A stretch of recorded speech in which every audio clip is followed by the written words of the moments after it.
मुद्दा आहे. ठीक आहे, व्याघ्र प्रकल्प लक्षात घ्या. तर वाघांचा राष्ट्रीय प्राण्याचा दर्जा, ठीक आहे, राष्ट्रीय प्राणी म्हणून घोषित करण्यात आला तो 1973 ला. ठीक आहे, 1973 ला. ठीक आहे, त्याच वर्षी त्याला दर्जा देण्यात आला. म्हटलं एक काम करा, इथे 72 करा, इथे 72 करा, नंतर मग 73 येतो. ठीक आहे, त्यांना दर्जा देण्यात आला 72 ला. आणि 72 ला त्यानंतर, ठीक आहे, कैलास सांकला समितीनुसार, कैलास सांकला समितीनुसार, त्याचनुसार त्यांनी लक्षात घ्या की व्याघ्र प्रकल्प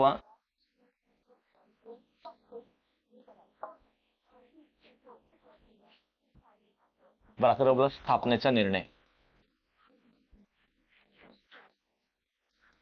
म्हणजे या संदर्भात त्यांनी राबवलेला तो टायगर प्रोजेक्ट.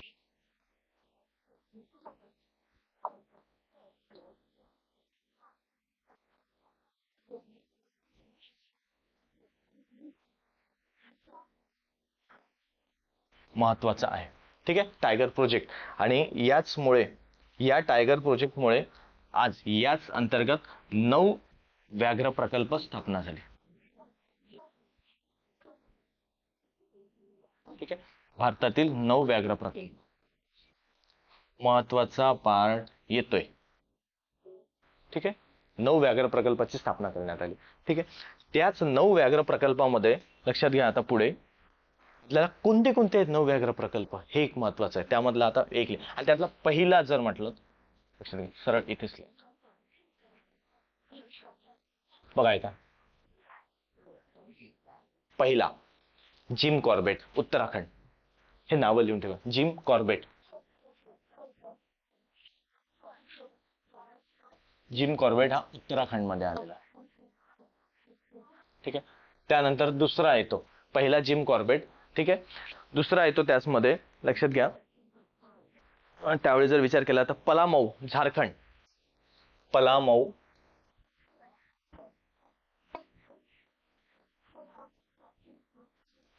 पलामऊ झारखंड. त्यानंतर तिसरा येतो पुढचा सिमलीपाल, ओडिसा. सिमलीपाल,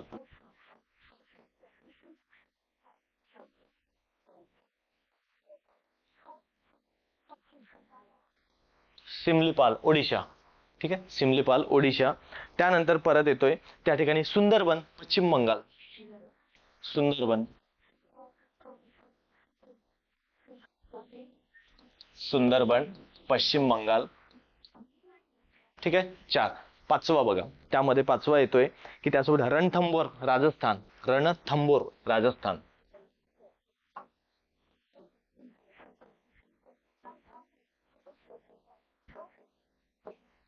रणथंबोर, राजस्थान.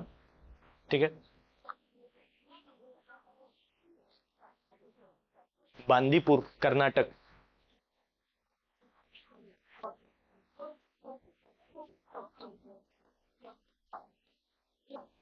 त्यानंतर 7वा बांदीपूर, कर्नाटक. त्यानंतर 7वा म्हटलं तर कान्हा, मध्य प्रदेश. कान्हा.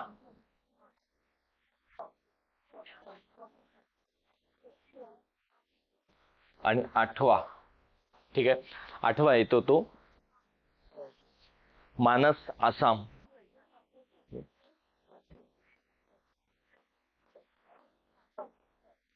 मानस, आसाम. ठीक आहे, 8वा येतो तो मानस, आसाम. आणि त्यासोबत शेवटचा येतो तो मेळघाट, महाराष्ट्र. ठीक आहे, हा एक महत्वाचा आपला. ठीक आहे, मेळघाट, महाराष्ट्र. लक्षात, मेळघाट, महाराष्ट्र.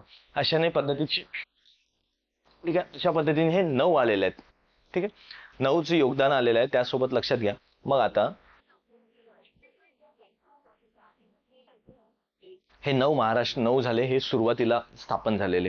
ठीक आहे, मग त्यासोबत हा टायगर प्रोजेक्ट जर म्हटलं आपण सुरुवात झालेलं असतं, मग याला आज 2023 रोजी 50 वर्ष झालेलं आहे.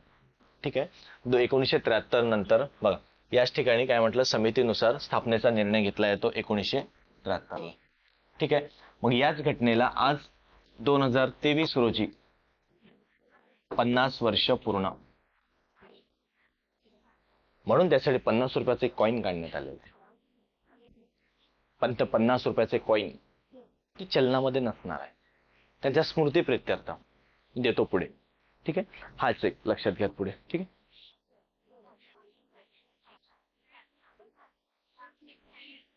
समजलं इथपर्यंत? आता पुढे बघू, यामधलंच मोठा आहे जरा चॅप्टर, हे मोठा आहे, सर्वच डिटेल होईल महाराष्ट्रापर्यंत. आपण जगापासून भारतावरून, भारतावरून महाराष्ट्रावरती. ठीक आहे, तर त्याच मध्ये लक्षात घ्या, आज भारतामध्ये जर विचार केला तर एकूण 75% वाघ जगामधील हे भारतामध्ये आढळतात. ठीक आहे, नेक्स्ट पेज वर. ठीक आहे, ठीक आहे. भारतातील भारतात 75% वाघ आढळतात. ठीक आहे, जगाच्या तुलनेमध्ये. ठीक आहे, लिहून ठेवून द्या ते, जगाच्या तुलनेत. तुलनेत म्हटलं लक्षात आला ना शब्द, जगाच्या तुलना करता असता भारतामध्ये 75% वाघ आढळतात. त्यासोबतच येतो की आंतरराष्ट्रीय व्याघ्र दिन कधी असतो? 29 जुलै. लिहून घ्या ते नाव.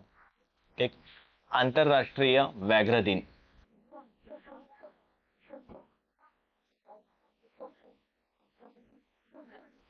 29 जुलै. आंतरराष्ट्रीय व्याघ्र दिन 29 जुलै. आणि व्याघ्र प्रकल्पाची राजधानी माहिती आहे का? Tiger capital Nagpur. लिहून घ्या इथे, टायगर कॅपिटल.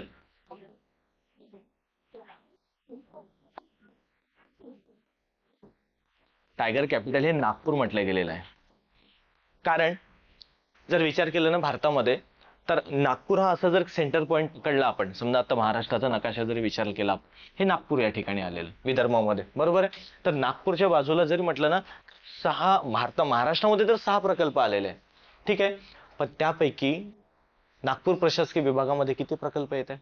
किंवा नागपूर जाऊ द्या, विदर्भामध्ये बघा, इकडे आलेलं आहे चंद्रपूरमध्ये आलेलं आहे ताडोबा, नागपूरमध्ये आलं आहे पेंच, पुढे गेलो आपण तर नवेगाव बांध आलेले. त्यानंतर येतोय परत कोणता येतोय? मेळघाट. त्यानंतर बोर, वर्धा जिल्ह्यामध्ये बोर अभयारण्य. झाले 5. आणि त्यानंतर आपण जे येतो तो सह्याद्री व्याघ्र प्रकल्प, तो येतो तो रत्नागिरी. आले रत्नागिरी, जो सह्याद्री व्याघ्र म्हणजे चांदोली अभयारण्य म्हणतो ना आपण, तर त्या ठिकाणी. मग अशा पद्धतीचे त्यामध्ये आलेले असतात. ठीक आहे, प्रकल्प म्हणजे मेळघाट प्रकल्प, पेंच प्रकल्प, ताडोबा अंधारी, सह्याद्री, नवेगाव, नागझिरा आणि बोर प्रकल्प, अशा पद्धतीचे 6 प्रकल्प आलेले असतात महाराष्ट्रामध्ये. ठीक आहे, विचार करा, त्यापैकी 5 तुम्हाला विदर्भातच दिसतोय. ठीक आहे, एकमेकांना कनेक्टेड असल्यासारखे आहेत. त्यामुळे आपल्याला देशाची राजधानी टायगर ऑफ कॅपिटल म्हटलं गेलं त्यांना. समजलं ना, हे महत्वाचा मुद्दा येतो त्यामध्ये. ठीक आहे, मग समजा पेंच जर म्हटलं तर महाराष्ट्रामध्ये हा 25वा प्रकल्प. मी देतो पुढेच तुम्हाला, लक्षात घ्याल. पुढे आता एकच सिक्वेन्सने जाऊ आपण. आज जर समजा आपल्याकडे 2022ला जो रिपोर्ट दिलेला आहे आज आपण, तर 5वी रिपोर्ट आहे, 5वा अहवाल. लक्षात, वाघांचा जनगणना बघा, वाघांची जनगणना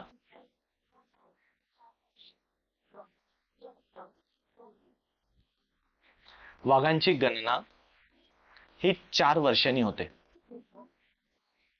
आणि आज शेवटचा अहवाल, शेवटचा 2022चा आहे. ठीक आहे, आणि त्यालाच आपण म्हणतो ते 5वी रिपोर्ट आहे. आले, वाघांची जनगणना 4 वर्षांनी, मानवाची जनगणना 10 वर्षांनी, आणि जंगलाची जनगणना 2 वर्षांनी. आले लक्षात, लिहून ठेवा, 2 4 10.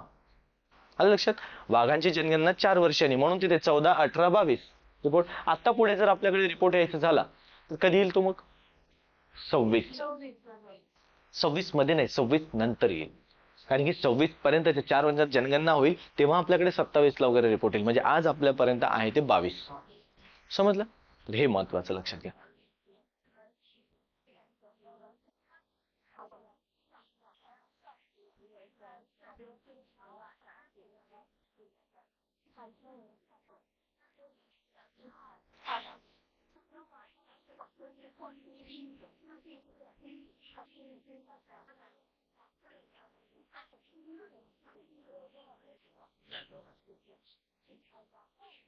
चल, मग लक्षात घ्या, भारतातील वाघांची संख्या जर विचारली तर 75% म्हटलं आपण. ठीक आहे, म्हणजे मग किती आहे? 3167. ठीक आहे, भारतातील जर समजा एकूण वाघ म्हटलं तर 3167 येतं. ठीक आहे, इथली. ठीक आहे, भारतातील म्हणजे या जनगणनेनुसार 22च्या रिपोर्टनुसार. ठीक आहे, 22 नुसार जर विचार केला याच्यानुसार आज भारतातील वाघांची संख्या 3167. आज वाघ आपल्या भारतामध्ये आहे. ठीक आहे, पण आज नाही म्हणता येईल त्याला, जेव्हा 22 पर्यंत म्हणता येईल. कारण अजून 3 वर्ष उलटले ना, 23 झालाय, 24 झाला, 25ला आपण आलेलो आहे. संख्या वाढली असणारच आहे, पण त्या दिवशी ज्या दिवशी मोजले 22ला, तर म्हणून 22 नुसार 3167. आता ते पण एक डोक्यात चक्र असणं, आज म्हणजे इतके आहे 22चा रिपोर्ट असं नाही, तर 22च्या रिपोर्ट नुसार दिलेला आहे अहवाल. होऊ शकेल ज्यावेळेस पुढची रिपोर्ट येईल त्यावेळेस नक्कीच वाढलेली असेल ना. तर या अंतर्गत येतं. मग समजा विचार केला, मग सर्वाधिक वाघ कोणत्या राज्यामध्ये येतात? मध्य प्रदेशमध्ये. ठीक आहे, त्यामध्येच लिहा आता, सर्वाधिक वाघ वाघांची संख्या राज्यानुसार. आलं लक्षात? बघा आता पुढे राज्यानुसार दिलेलं आहे, मग राज्य कोणते आहे सर्वाधिक? बघा आता पुढे लिहा, मध्य प्रदेश. मध्य प्रदेशमध्ये संख्या म्हटलं तर मध्ये 785 वाघ येतं. ठीक आहे, आले मध्य प्रदेश 785.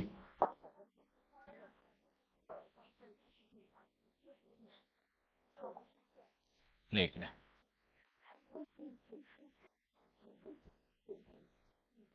समजलं, मध्य प्रदेश 785. त्यानंतर कर्नाटकमध्ये येतं 563.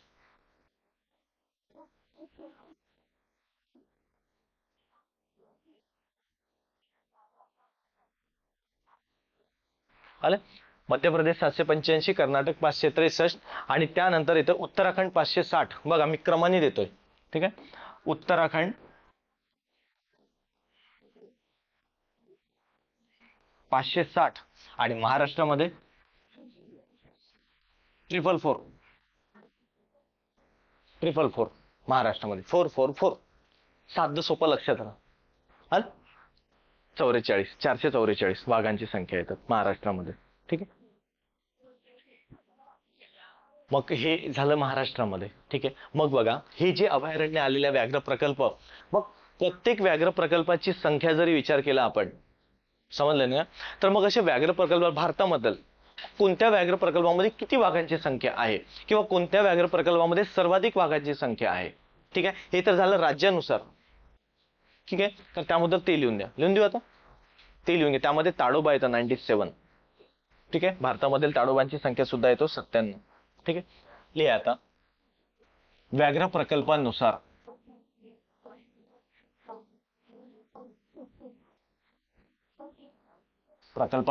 वाघांची संख्या. व्याघ्र प्रकल्पानुसार वाघांची संख्या येतं, त्यासोबत लक्षात घ्या, लिहा एक एक. ठीक आहे, त्यामध्ये लिहा आता पुढे, जिम कॉर्बेट 260.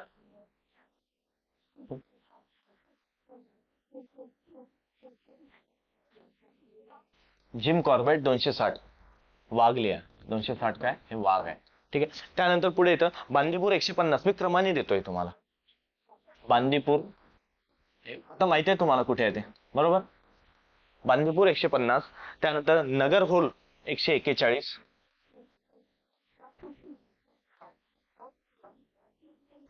एकदा वाघांचा व्याघ्र प्रकल्पाचा अभ्यास केला की परत नाही करत बसायचा. इतर सर्व एक्झामसाठी एकच सोल्युशन. ठीक आहे, म्हणून मी एकदम जास्त करून म्हणजे असं एकदम थोडंसं डीप मध्ये जाऊन देण्याचा प्रयत्न करतो, की वारंवार वारंवार करत नाही बसायचं कुठलाच मुद्दा, एकचदा करायचं जे कुठला असं. ठीक आहे, त्यानंतर बांधवगड 135.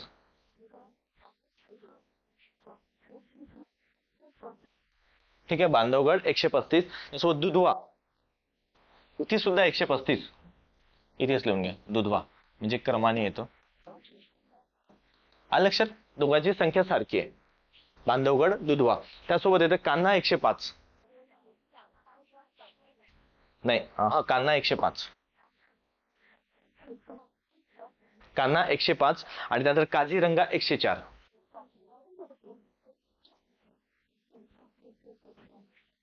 काझीरंगा 104 आणि पुढे येतं ते सुंदरबन 100 आणि सर्वात शेवटी येतं ताडोबा 97. ठीक आहे, ताडोबा 97 हे महत्वाचं. सर म्हणजे कधी तुम्हाला विचारू शकतात वाघांची संख्या आहे, एवढ्या डीप मध्ये शक्यता कमी आहे, पण एक आपल्याकडे असणं महत्वाचं आहे. बुक नसो पण शिदोरी सो. ठीक आहे, मग लक्षात घ्या हा ताडोबा महाराष्ट्रामधला येतोय एक. मग महाराष्ट्रामध्ये असे किती प्रकल्प आहे आपल्या महाराष्ट्रातील व्याघ्र प्रकल्प. महाराष्ट्रातील व्याघ्र प्रकल्प, ठीक आहे, त्यामध्ये पहिला मेळघाट, दुसरा पेंच, तिसरा येतो ताडोबा अंधारी, ठीक आहे, चौथा येतो नवेगाव काझीरंगा,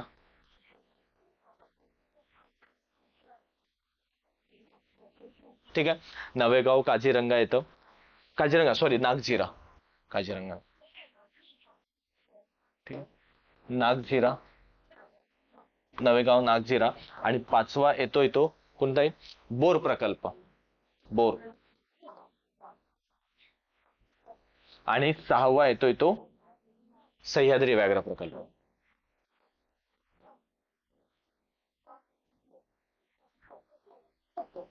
झाले 6.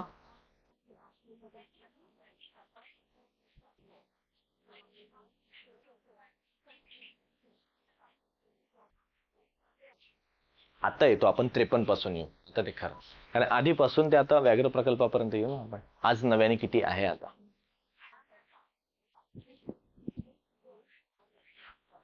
बरं वाटतं ना, समजत आहे की नाही. खरंच रे, नाही समजलं तर समजत आहे ना. म्हणजे एकदाच वाघ करायचा विषय संपला.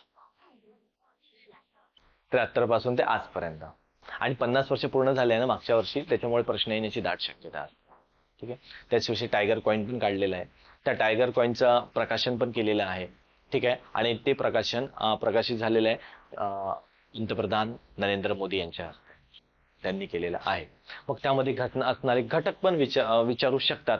म्हणजे त्यामध्ये मग चांदी असणार आहे ते 50%, त्यामध्ये परत तांबे असणार 40%, निकेल 5%, त्याचा आकार, त्याचं वजन. ठीक आहे, सत्यमेव जयते सुद्धा लिहिलेलं आहे त्यावरती. म्हणजे मला असं म्हणायचं आहे, एवढ्या डीप मध्ये जाणारही नाही, पण आला एखादी प्रश्न आपल्याला सांगून पण प्रश्न येणार नाही. विचारून येतोय का नाही, मग आपल्याला त्या गोष्टीच्या चारही बाजू जर माहित असेल, एखादी मुद्द्याच्या अशा खोलवर जायचं. म्हणजे जर माहित असेल, आपण काय असतं ना, कॉन्फिडंट राहतो कधी पण. नाहीतर काय होतं ना, वरती वरती वरती करत गेलं, प्रश्न जातो खाली. मग आपल्याला वाटते अरे मी तर हे केलं पण मला माहितच नाही इथपर्यंत गेले म्हणून. आयोग म्हणा कुठलीही एक्झाम, त्यासाठी कॉन्फिडंट राहायचं. एकदा करायचं ना, अगदी शेंड्यापासून ते मुळापर्यंत एकचदा करायचा, विषय क्लोज. विचारा काही पण विचारायचं, मी एबल आहे हे लक्ष आहे, इतकं आणि तेव्हाच तुमच्यात आत्मविश्वास येतो. आलं कॉन्फिडन्स कशाला म्हणतो आपण, आत्मविश्वास हे तेव्हाच येतो. अभ्यास असेल ना, तर तुम्हाला तुमची परिस्थिती आड नाही येत. तुमची परिस्थिती आड येतच नाही, तुम्हाला अभ्यासही मागे आणत नाही. ठीक आहे, आणि जर तुमचा अभ्यास कमी असेल आणि जर तुम्ही दिवसभराचं शेड्यूल फॉलो नाही करत, अभ्यास नाही होता ना, कॉन्फिडन्स हळूहळू लूज येतो, होते ना कमी. हे जास्त महत्वाचं, म्हणून त्यावरती फोकस जास्त करा. आता लिहा महत्वाचे मुद्दे आहेत ते. ठीक आहे, 53वा कोणता आहे आता बघा. जो 53 नंबरचा प्रकल्प आहे,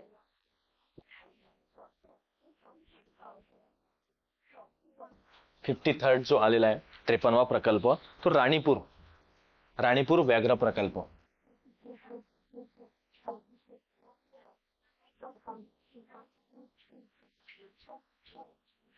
हा युपी मध्ये आलेला राणीपूर व्याघ्र प्रकल्प युपी मध्ये आहे. ठीक आहे, त्याचं क्षेत्रफळ, जिल्हा चित्रकूट येतं.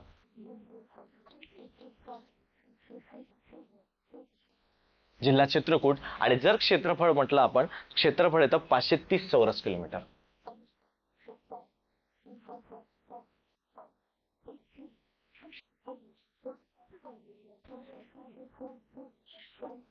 530 चौरस किलोमीटर. हा एक मुद्दा. दुसरा येतं 54वा प्रकल्प. आता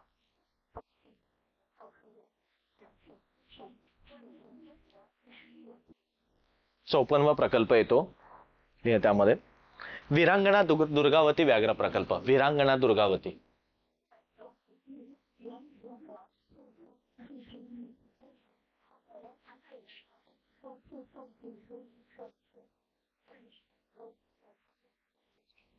राणी वीरांगणा राणी दुर्गावती व्याघ्र लिहा किंवा प्रकल्प लिहा, एकच येतो प्रकल्प.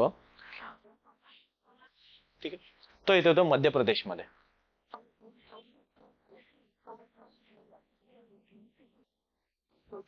त्यानंतर येतोय बघा 55. ठीक आहे, 55वा व्याघ्र प्रकल्प येतोय. त्यासोबत लक्षात घ्या 55 व्याघ्र प्रकल्प धोलपूर करौली व्याघ्र प्रकल्प. धोलपूर करौली. धोलपूर, जरा हे नावं अवघड, लक्षात ठेवा. धोलपूर करौली व्याघ्र प्रकल्प. ठीक आहे, आणि हा येतो तो राजस्थान. आरचे. धोलपूर करौली व्याघ्र प्रकल्प. धोलपूर ढ धोलपूर करौली व्याघ्र प्रकल्प राजस्थान. ठीक आहे, 55. आणि त्यानंतरचा येतो 56. ठीक आहे, 56 व्याघ्र प्रकल्प येतो तो गुरु घासीदास तमोर पिंगला. नाव अवघड आहे. गुरु घासीदास तमोर पिंगला. गुरु घासीदास तमोर पिंगला व्याघ्र प्रकल्प, तो येतो छत्तीसगड.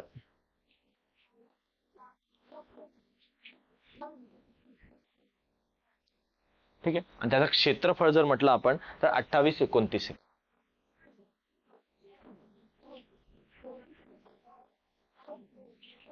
28-29 त्याचं क्षेत्रफळ आलेलं आहे. ठीक आहे,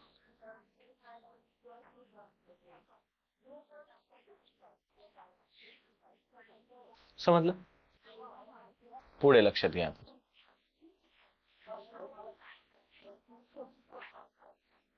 57. शेवटचा जो 57वा नाव देण्यात आलेला आहे ना, त्याला म्हटलं गेलेलं आहे राता राणी प्रकल्प. मध्य प्रदेशमध्ये आलेला आहे.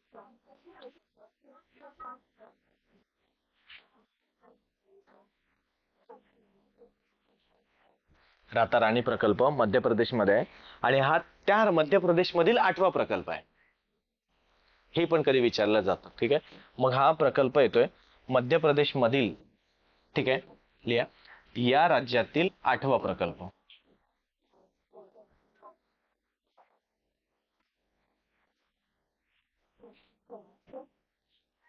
या राज्यातील 8वा प्रकल्प. ठीक आहे, हा जो 56वा प्रकल्प आहेत ना, 56वा हा भारतातील 3ऱ्या क्रमांकाचा प्रकल्प आहे. भारतातील 3रा सर्वात मोठा. मग हा 3रा आहे तर मग 2 कोणते आधीचे? दुसरा आणि पहिला क्रमांक मिळालेला. ठीक आहे, जो क्षेत्रफळाने मोठा असणार आहे ते पण देतो. म्हणजे लक्षात घ्या हा भारतातील 3रा.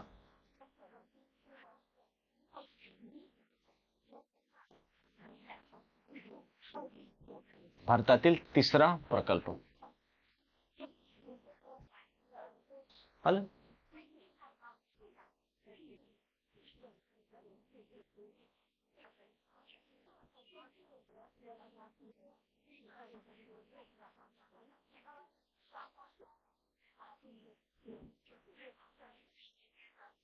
प्रश्न दरवर्षी येतात, खूप काळजीपूर्वक करा.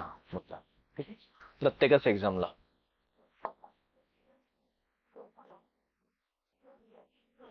बघा आता पुढे. आता एक लक्षात घ्या, भारतातील म्हणजे क्षेत्रफळाने सर्वात मोठा प्रकल्प, त्यामधला 1, 2, 3 मी तिन्ही परत लिहून देतो मी. ठीक आहे, लिहा भारतातील क्षेत्रफळाने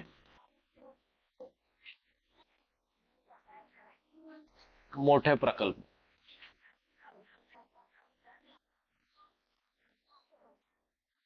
त्यातला पहिला, दुसरा आणि 3रा. ठीक आहे, त्यातला पहिला जर म्हटलं आपण तर पहिला प्रकल्प येतो तो लक्षात घ्या, पहिला व्याघ्र प्रकल्प येतो तो मानस व्याघ्र प्रकल्प आसाम मधला. म्हटलं पहिला मानस, ठीक आहे. त्यातला पहिला येतो तो मानस व्याघ्र प्रकल्प आसाम, मानस व्याघ्र प्रकल्प आसाम हा आलेला. त्यासोबत दुसरा बघा, त्याला दुसरा जर म्हटलं तर तो आंध्र प्रदेश मधला येतो तो नागार्जुन सागर श्रीशैलम. ठीक आहे, नागार्जुन सागर श्रीशैलम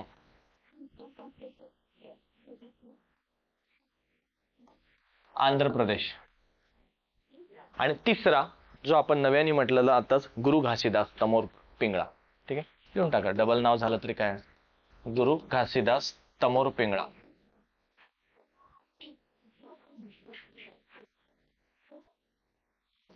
छत्तीसगड. लक्षात आता हे झाले 3 प्रकल्प.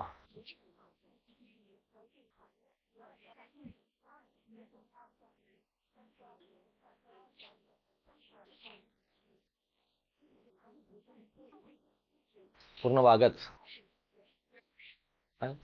आता येतो त्याचं कॉइन.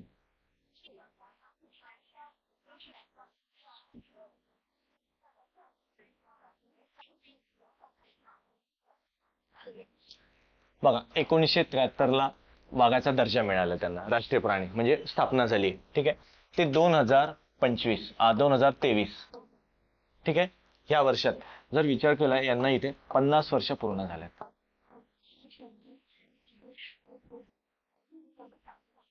आले, हे 50 वर्ष पूर्ण झाल्यामुळे त्यांच्या प्रित्यर्थ इथे, ठीक आहे, एक भारत सरकारद्वारे स्मृती प्रित्यर्थ एक नाणी प्रकाशित करण्यात आली. ठीक आहे, आणि ही नाणी असणार आहे, हा नाणी 50 रुपये. पण हे चलनामध्ये नाही. तुम्ही म्हणाल 50चा कॉईन आला आता यायचा, हा 50चा कॉईन नाही आलेला आहे, म्हणजे त्यांना स्मृती प्रित्यर्थ काढण्यात आलेला आहे. ठीक आहे, टायगर म्हणून त्यामध्ये देण्यात आलेलं आहे टायगर. मग याचं काय आहे, त्यामध्ये निकष काय असणार आहे त्यामध्ये बघा. त्यांचा गोलाकार 44 mm. तुम्हाला म्हणजे 10 रुपयाच्या 10च्या कॉईन वरती प्रश्न आलेला होता एकदा, MPSC ला आलेला होता 10च्या कॉईन वरती, त्याची साईज त्याचा हे विचारलेलं. मग कधीही विचारू शकतात एखादी डीप मध्ये. मी पोलीस भरती पासून SSC, रेल्वे, शिपाई, कंबाईन, राज्यसेवा सर्वच एक्झामला यामधून आलेला प्रश्न सुटणार तुमचे. ठीक आहे, एकच दात म्हणून तुम्हाला तिथपर्यंत घेऊन जातो. ठीक आहे, याची जर समजा गोलाकार म्हटलं आपण तर गोलाकार येतो तो 44 mm.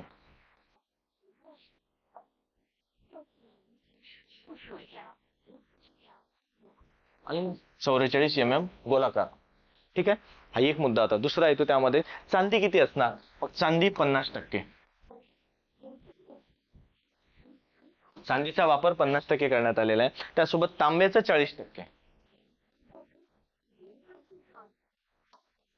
तांबे 40% वापरण्यात आलेले आहे. त्यासोबतच निकेल म्हटलं तर 5% वापरण्यात आलंय, निकेल. ठीक आहे, निकेलचे प्रमाण 5%. ठीक आहे, मग यांचं एकूण वजन लक्षात घ्या, एकूण याचं पूर्ण वजन वजन असणार आहे ते 35 ग्रॅम.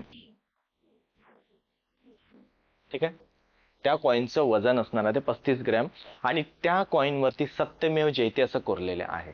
ठीक आहे, यावरती सत्यमेव जयते.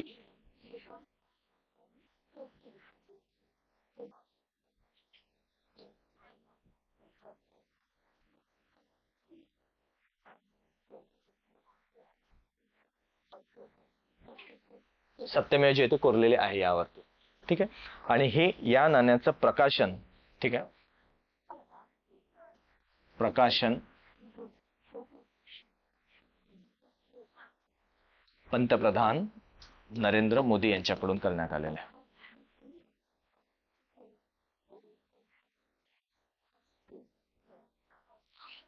झाले पूर्ण.